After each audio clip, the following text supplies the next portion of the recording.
Salut à tous, on se retrouve aujourd'hui pour parler du Real Madrid en ce lundi 16 mai. On commence directement avec l'affiche hier soir.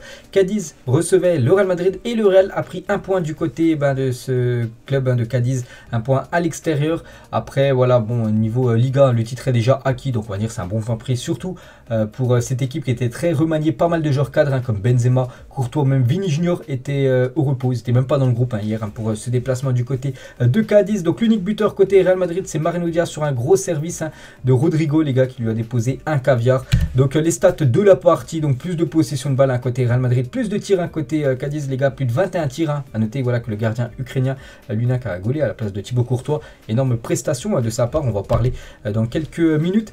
Et du coup, le classement de la Liga, il reste plus qu'une journée. Le Real Madrid jouera son dernier match à domicile contre l'équipe du Betis Séville, c'est vendredi là qu'arrive.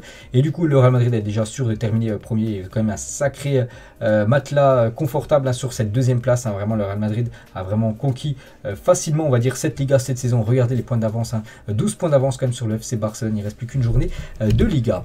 Et Ancelotti, les gars, pas beaucoup de déclarations de Ancelotti, souvent, des fois il y en a beaucoup, donc là pas beaucoup. Donc le match a été intense et égalé, voilà ce qu'a dit Ancelotti, bien sûr, content de son équipe, bien sûr qu'il n'y a pas eu défaite. Et surtout, voilà, maintenant l'objectif, vous le savez, c'est la finale de la Ligue des Champions. Et là, une journal Marca aujourd'hui, 90 minutes avant la vie ou la mort. Donc il ne reste plus qu'un match sur la 90 minutes, ce match contre le Betis Séville avant la vie ou la mort. Voilà, c'était le final de Ligue des Champions, prévu dans exactement 2 jours. On est le 16, le match aura lieu le 28 mai prochain. Pour revenir sur cette rencontre hier, bien sûr, on peut voir le 11 qui a commencé titulaire, les gars. Donc avec pas mal de joueurs en rotation comme Luna, comme Valero qui a commencé titulaire, ou même Asensio, même Mariano Diaz au poste de numéro 9 de cette équipe madrilène. Voilà la photo d'avant-match de tous les joueurs du Real Madrid qui ont commencé cette rencontre hier. Donc c'était Nacho, le capitaine de cette équipe. Et on va parler de l'homme du match, et c'est le gardien du Real Madrid, Luna, les gars, qui a fait vraiment un très gros match. Il a bien remplacé Thibaut Courtois. Il a même été élu homme du match lors de cette rencontre hier. J'ai dit, les gars, Cadiz, c'est plus de 21 tirs. Donc ils ont pris seulement un but. Il a fait un match exceptionnel. Il a surtout aussi arrêté un penalty. Donc voilà, les gars, gros match de la part du portier ukrainien du Real Madrid, qui joue très peu. Bien sûr, quand tu as Thibaut Courtois dans l'équipe, c'est compliqué d'avoir du temps de jeu. Surtout que Thibaut Courtois actuellement est considéré comme le meilleur gardien au monde. Donc là, depuis quelques matchs, il joue un petit peu plus vu que le titre est acquis. Il a répondu bien sûr très présent hier. Et des statistiques, les gars, 23 ans et 93 jours, Luna est devenu le plus jeune gardien du Real Madrid à arrêter un penalty en Liga depuis au moins la saison 2008-2009. Voilà une belle stat à mettre voilà, pour lui, tout simplement. Et 6 sauvetages, donc 23 passes réussies sur 31 passes, voilà précise. Donc 4 arrêts de plongée, 8 récupérations, un but encaissé, un penalty sauvé, MOTM. Donc en gros, man of the match. Donc le meilleur joueur de la partie, c'est bien le gardien du Real Madrid. Et Luna, les gars, concernant son futur, c'est vrai qu'il joue très peu. C'est vrai qu'il a joué seulement que 33 matchs depuis son arrivée au Real Madrid en 2018. C'est très peu, bien sûr. Donc le gardien sous contrat jusqu'en 2024 envisage une nouvelle fois de partir en prêt la saison prochaine, mais dans un club où il est sûr d'avoir du temps de jeu. Donc voilà actuellement la situation concernant son futur. C'est pas sûr qu'il reste du côté de Madrid saison prochaine. On va parler d'un joueur qui a été décisif, c'est Rodrigo, passeur D. Hier, et l'action de Rodrigo avant la passe décisive. Je ne sais pas si vous avez vu le match et surtout le but du Real Madrid. Donc moi, j'ai regardé le début du match, donc j'ai vu bien sûr ce but où il est parti quasiment du milieu de terrain sur le côté à gauche.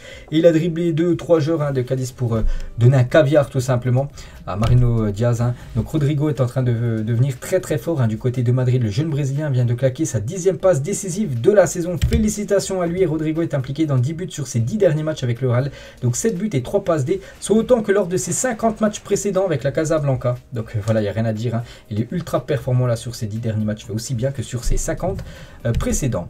Et Rodrigo, il a fait une petite déclaration à la fin du match sur le Real Madrid TV. L'action a été belle. Avec mes attributs, j'ai pu tracer une diagonale du côté gauche. Je dribble 1, 2, 3 et 4 adversaires et j'offre la passe décisive à Mariano Diaz. Donc voilà, bien sûr, il est revenu sur ce magnifique geste qu'il a réalisé hier lors de cette rencontre. Et oui, Mariano Diaz, enfin, il a été buteur. C'est son premier but cette saison, lui qui joue très peu. Quand tu as Benzema là, numéro 9 de l'équipe, c'est compliqué d'avoir autant de jeu. Benzema a soufflé. Donc voilà, il a joué et il a été buteur. Bon, il n'avait plus qu'à la pousser au fond, mais il était là. Voilà, Mariano Diaz pour la mettre au fond. Donc félicitations pour son premier but de la saison. Concernant son futur, c'est pas sûr qu'il reste du côté du Real. Je pense pour le club, pour lui, pour tout le monde. Ce serait bien qu'il quitte cette équipe madrilène. Concernant Eden Hazard, il a joué. Eden Hazard, Nazar, hein, lui qui revenait à 2 blessures, hein, ça faisait plus de 3 mois qu'il n'avait pas joué. Donc voilà les gars, petite info concernant Eden Hazard, on a une photo de son match hier. Donc il a joué 25 minutes, 2 fautes gagnées, 3 dribbles réussis sur 4 tentés, 5 duels gagnés sur 7 tentés, une chance, en gros une occasion créée pour Eden Hazard qui a fait voilà, une bonne fin de match. Hein. Donc à voir s'il va jouer un petit peu plus contre l'équipe du Betis, s'il aura aussi quelques minutes lors de la finale contre l'équipe de Liverpool. Eden Hazard est entré en jeu donc, lors du match nul hier du Real Madrid. Le joueur belge n'a toujours pas marqué cette saison. S'il ne marque pas lors de la dernière journée, ça sera la première fois dans sa carrière qu'il termine une saison sans le moindre but. Hein. On sait que ça a été une saison très compliquée. Quand il était disponible, ben, il jouait très très peu. Après il y a eu cette grave blessure où il a été où il a été opéré, tout ça. Donc il a très peu joué, il a toujours pas marqué. C'est la première fois depuis le début de sa carrière qu'il n'a toujours pas mis un but. Il ne reste plus qu'un match hein, pour être buteur. Hein, c'est contre l'équipe du Betis vendredi soir. Les autres photos du match, Nacho, hein, le capitaine de l'équipe du Real, et il parle voilà, de son frère, les gars, parce que son frère joue du côté de Cadiz, hein, l'équipe qu'il a affronté hier. Sur le plan personnel, l'affronter mon frère. Un jour comme aujourd'hui est l'un des jours les plus difficiles que j'ai jamais vécu dans le football. La photo est très belle, mais sur le terrain c'est compliqué. J'espère qu'ils vont se sauver, hein, voilà, parce que Cadiz est actuellement premier relégable, hein, ils vont jouer leur survie lors de leur dernière journée. Il dit que voilà, peut-être il aurait préféré même que Cadiz peut-être gagne le match, hein, voilà, parce que le Real Madrid est déjà quand même sacré champion d'Espagne, donc il y aurait plus de points, ça aurait été pareil. Voilà, il aurait bien aimé voilà, que son frère puisse prendre les 3 points tout simplement. Bon après moi ce que je pense hein. Donc voilà ce que Nacho a dit par rapport à son frère, et toujours avec Nacho par rapport à Luna. Donc il est vraiment bon pour avoir si peu joué. Il a fait un très bon match hein, sur le plan personnel. J'étais contre mon frère, donc c'était vraiment un des matchs les plus difficiles pour moi bien sûr hein. Voilà, contre son frère hier qui évolue du côté de Cadiz. Le champion ramène le nul hein, du côté de Cadiz avec la photo de Toni Kroos. On peut voir aussi Fede Valverde, on peut voir aussi comment dire, Valero hein, le défenseur aussi qui joue quelques matchs là depuis que le titre est acquis hein, bien sûr. On peut voir aussi Marco Asensio avant le match et Marco Asensio pendant le match hein. Lucas Vazquez, voilà toutes les photos bien sûr de cette rencontre hier. Et à noter les gars, on va féliciter hein, pour ce joueur les gars, la Tassa. Donc félicitations pour ton début avec l'équipe première hein, tout simplement. Donc lui c'est un jeune joueur made in La Fabrica. Donc La Fabrica c'est le centre de formation du Real Madrid. Et hier il a joué quelques minutes, il a remplacé Mariano Diaz en fin de match hein. Je crois qu'il a joué une dizaine de minutes. Et c'est ses premières minutes avec l'équipe professionnelle. Je suis très content pour mon premier match avec le Real Madrid et mon début. Donc voilà, Ancelotti hein, lui a fait plaisir. Il lui a donné quelques minutes de jeu hier. Et concernant le futur les gars, donc Carlo Ancelotti a accordé un jour de repos aux joueurs. Les Madrilènes reprendront l'entraînement demain, donc à partir de 11 h. Donc aujourd'hui repos hein, pour tous les joueurs du Real Madrid les gars. Donc demain tout le monde sera là. Donc voilà, tout le groupe et aussi Benzema, comment dire, Vini ou même Courtois qui étaient mis de repos hein, pour le match hier. Eux aussi hein, seront présents à l'entraînement demain. Et concernant le dernier match, hein, voilà, le 38e match de cette saison 2021-2022 de Liga. Donc l'horaire a changé, n'oubliez pas que tous les matchs normalement ont tous lieu dimanche prochain, le dimanche 22. Du coup le Real Madrid jouera son match, ça sera vendredi soir, le vendredi 20, donc voilà, vendredi 20. Donc à 21 h, le Real reçoit l'équipe du Betis, un Real sûr de terminer premier. Le Betis sûr, je crois, de jouer l'Europa League. Hein, voilà, ils sont sûrs d'être en 5e position. Donc voilà, un match quasiment sans enjeu. Avant, bien sûr, hein, là d'avoir un peu de repos, quasiment une semaine et un jour. Donc là, 8 jours après, bien sûr, ça sera la finale hein, contre l'équipe de Liverpool. Et on connaît les affiches des demi-finales de la Super Coupe d'Espagne. Donc elles sont connues. Le Real Madrid jouera contre l'équipe de Valence et le Barça jouera contre l'équipe du Betis Séville pour avoir un classico lors de la Super Coupe d'Espagne. N'oubliez pas, c'est le premier et le deuxième de la Liga. Donc le Real et le Barça contre les deux finalistes de la Coupe du Roi, donc Valence-Betis. Donc voilà, ces matchs auront lieu début janvier 2023. N'oubliez pas que le Real Madrid a remporté hein, l'édition, la début d'année. Enfin, la dernière édition, bien sûr. On va parler de la Ligue des Champions, hein, qui est une histoire d'amour avec le club madrilène. Hein. Il y a 20 ans, jour pour jour, nous remportions notre 9e Ligue des Champions. Donc voilà, c'était il y a 20 ans, jour pour jour. Hein. Voilà ce titre hein, en Champions League, hein, c'était en 2002. Et c'était voilà, ce match où Zinedine Zidane avait marqué ce but de masterclass, tout simplement, où il avait tenté une reprise du volley. Comment dire, du pied gauche, elle était partie en pleine lucarne, hein, c'était contre le Bayer Leverkusen. On peut voir Michael Ballack en fond d'image. Donc un magnifique but hein, de Zizou, c'était il y a 20 ans, jour pour jour, bien sûr. C'était la 9e Ligue des Champions remportée par l'équipe du Real. Et depuis, il y en a eu pas mal. Hein. Il y a eu celle de 2000, après il y a eu pas mal, il y a eu pendant 12 ans aucune Ligue des Champions. Après il y a eu celle de 2014, 2016, 2017, 2018 et peut-être 2022. La 14e peut-être pour le club. Concernant toujours hein, cette finale club sur les blessures de Salah et Van Dijk face à Chelsea, parce que Liverpool, un futur adversaire lors de cette finale de Ligue Ligue des Champions. Donc 2 joueurs cadres ont été blessés, donc Salah et Van Dijk. Les 2 joueurs sont ok, je pense que les 2 iront bien, voilà pour la fin de la saison de Première Ligue et surtout pour la finale. Et Ibrahima Konaté, les gars, défenseur français de l'équipe de Liverpool qui sera certainement titulaire lors de cette finale. Donc il aura à prendre tout simplement Karim Benzema. Donc hier sur Téléfoot, il a dit avec la saison que Karim fait, c'est exceptionnel, mais dans leur équipe, il n'y a pas que lui. Mon but, c'est qu'aucun joueur du Real Madrid ne puisse marquer. Donc maintenant, on va voir bien sûr s'il va réussir à canaliser bien sûr l'attaquant Karim Benzema ou même Vini Junior ou même, je sais pas, Rodrigo, ainsi commence titulaire lors de cette finale. Et toujours avec Karim Benzema, donc hier il a reçu le trophée UNFP tout simplement du meilleur joueur français évoluant à l'étranger. Donc très heureux et honoré de remporter à nouveau ce trophée, c'est déjà le 3e qu'il remporte dans sa carrière. Donc je suis très content, c'est le 3e, c'est à chaque fois une fierté, c'est dur d'aller le chercher, il y a beaucoup de très bons joueurs français qui évoluent à l'étranger en dehors de la Ligue 1. Et là c'est Benzema sans surprise qui remporte ce trophée. Il a aussi dit, est-ce que je suis devenu l'attaquant que je rêvais d'être? Je pense, j'essaie de faire marquer mes coéquipier, de porter mon équipe. Le ballon d'or, bien sûr, c'est un rêve, mais ça va venir si je fais des choses collectives, à moi de continuer, bien sûr. Donc le ballon d'or est très bien parti aussi pour remporter ce trophée individuel. On va parler d'une énorme info, les gars, ça concerne Kylian Mbappé. On sait que c'est le mercato là qui arrive bientôt, enfin la période va bientôt ouvrir ses portes de mercato.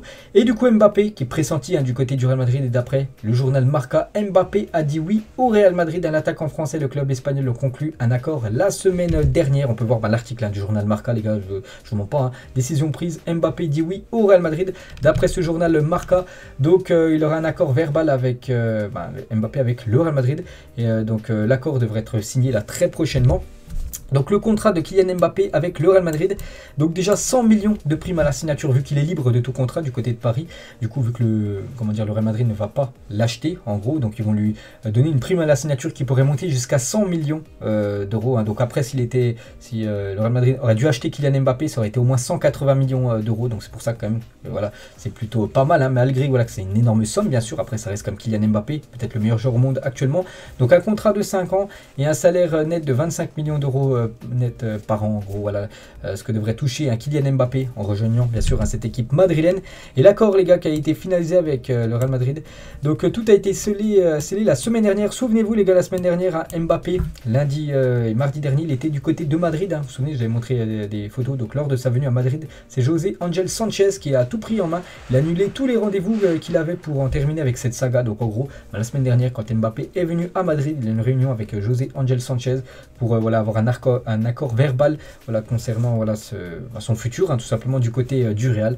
Donc voilà, en gros, les journaux disaient qu'il était venu visiter la ville de Madrid. Non, c'était pour vraiment signer son contrat, voilà, d'après le journal Marca. Donc voilà, c'est imminent pour l'instant, c'est pas encore officiel, bien sûr, vu qu'il est toujours genre du PSG, reste encore un match du côté du Paris Saint-Germain, mais ça devrait être annoncé très prochainement. Et l'affaire pourrait être réglée d'après Madrid Extra. Donc Mbappé annoncera sa décision avant le 28 mai. Le 28 mai, n'oubliez pas, c'est le jour de la finale de Ligue des Champions dans exactement 12 jours. Et une question de jour, tout simplement, Benzema et peut-être Kylian Mbappé sous le même maillot. Ils sont déjà sous le même maillot de l'équipe de France et peut-être sous le même maillot en club du côté de Madrid. Et sur le Twitter ActuFoot, Twitter peut-être le plus gros Twitter football qui aurait les infos en France. Quelle est selon vous la décision de Kylian Mbappé, rester au PSG ou partir au Real Madrid? Plus de 50 000 votants et la plupart, même moi les gars, je le dis depuis longtemps, pour moi je le vois partir du côté du Real Madrid. Plus de 81% quand même on me dit qui va partir du côté du Real Madrid.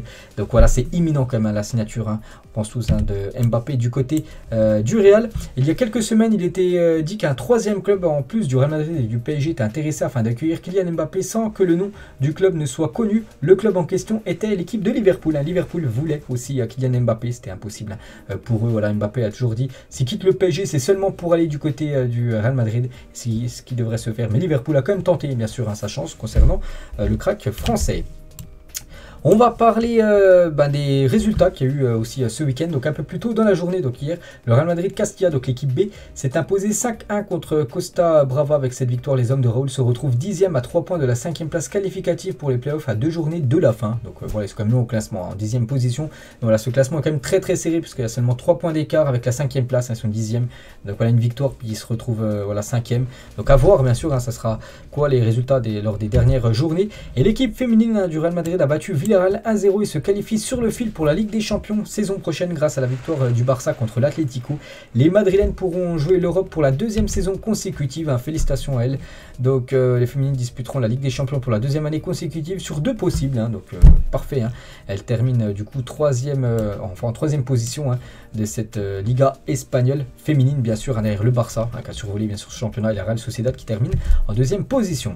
Et on finit les gars cet épisode aujourd'hui. On l'annonçait depuis beaucoup de jours et c'est officiel depuis ce matin. Histoire, tradition et de moments inoubliables, tout est dans les détails. Tout simplement, le nouveau maillot du Real Madrid est officiellement dévoilé, hein, voilà, c'est sur le Twitter officiel du Real Madrid. Donc nous avons hâte de l'avoir en action tout simplement, voilà, cette nouvelle collection, ce nouveau maillot du Real Madrid, hein, je l'avais déjà présenté pas mal de fois, voilà, il avait énormément fuité, donc maintenant c'est officiel, c'est bien ça, vous pouvez l'acheter, hein, là sur la boutique officielle du club, ça sera ça le futur maillot du Real Madrid saison prochaine, version domicile, hein, Emirates Falibeter, Adidas, les bandes Adidas par exemple cette année elles sont bleues, seront violettes la saison prochaine, il y aura un col aussi pour le Real, hein, pour le maillot, donc voilà. Ce maillot avec, on peut voir l'écusson les gars, qui sera en petit détail, hein, je ne sais pas si vous arrivez à le voir sur le maillot blanc, donc 120 ans, hein, tout simplement, de la création du club, donc voilà, ce maillot collector les gars est disponible, hein. Donc voilà, ça sera ça, le futur maillot du Real Madrid. Les flocages les gars, voici les flocages du maillot du domicile du Real Madrid, donc par exemple, on peut voir le flocage Alaba et le flocage par exemple Benzema et Modric, hein, c'est officiel, hein, ça sera ça, les flocages saison prochaine, donc un petit peu de changement par rapport au flocage cette saison, hein, si vous regardez bien sûr les flocages de cette année, donc Modric ou même Karim Benzema. Officiel toujours, voici le maillot d'entraînement pour la saison 2022-2023 du Real Madrid, donc le maillot d'entraînement, voilà, du côté de Valdebebas, donc ça sera voilà ce maillot que porteront bien sûr les joueurs, et le survêtement d'entraînement du Real Madrid, hein, pour la saison 2022-2023 que je trouve magnifique, hein. Benzema en plus est en train de le porter, que ce soit le pantalon, même le haut, hein, le haut tout blanc avec juste, c'est du blanc noir, voilà tout simplement, et en bas blanc noir et on peut voir une barre violette, donc vraiment magnifique, hein, ce survêtement du Real, peut-être que j'achèterai, je verrai les gars, je prendrai aussi peut-être la veste comme j'ai là, mais de la nouvelle saison, donc voilà les gars, tout ça c'est officiel, hein, concernant les habits, la nouvelle collection, du Real Madrid, tout ça a été officialisé ce matin. Donc voilà les gars ce qu'il y avait à dire aujourd'hui dans cet épisode très intéressant avec déjà le match nul, hein, voilà, du Real Madrid, score hier, Mbappé, hein, bien sûr, et la nouvelle collection, hein, du Real Madrid. Niveau vêtements, il y avait pas mal de choses très intéressantes aujourd'hui. Allez, moi je vous laisse les gars, on se retrouve demain, on parlera cette fois-ci du FC Barcelone. Ciao à tous.